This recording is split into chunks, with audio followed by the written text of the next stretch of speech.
It is a great honor to welcome each and every one of you to this year's City Service Loyalty Awarding Ceremony, gathering here today to give awards in recognition to our 575 city employees who have demonstrated discipline, dedication, and devotion to their duties and responsibilities, thus giving the best years of their life to public service.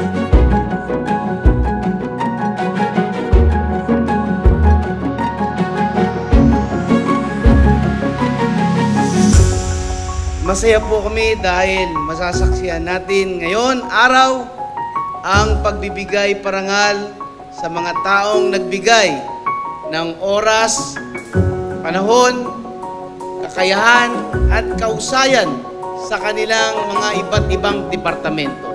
Kaya naman, nararapat mabigyan kayo ng pagkilala dahil sa walang kapantay ninyong serbisyo at huwag ang pamahalaang lungsod ng Maynila.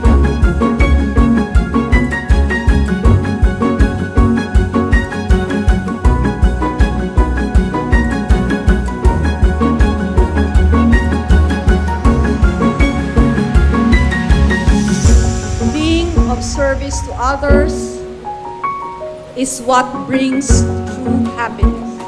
Sa taong ito, ibinalik natin ang pagbibigay ng pasasalamat sa mga kawaning naglilingkod sa mas mahaba na panahon. Kaya marapat lamang at tama lamang na kayo ay pasalamatan ng buong pamahalaan lungsod ng Maynila. Bigyan naman po natin sila ng isang masigabong palakpakan.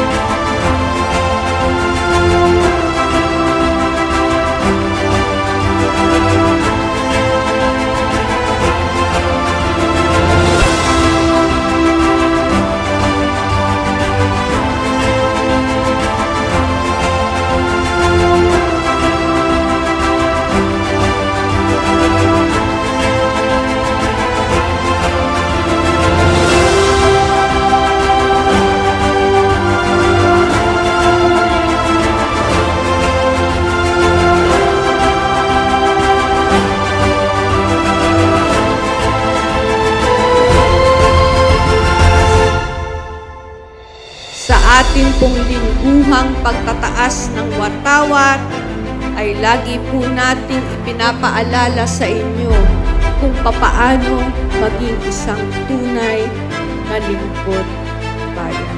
Para sa mga kasama natin na may mahaba-haba pang panahon sa City Hall, naway lalo pa kayong maging masigla, masikap, masinop, tapat, at masaya sa inyong paglilingkod.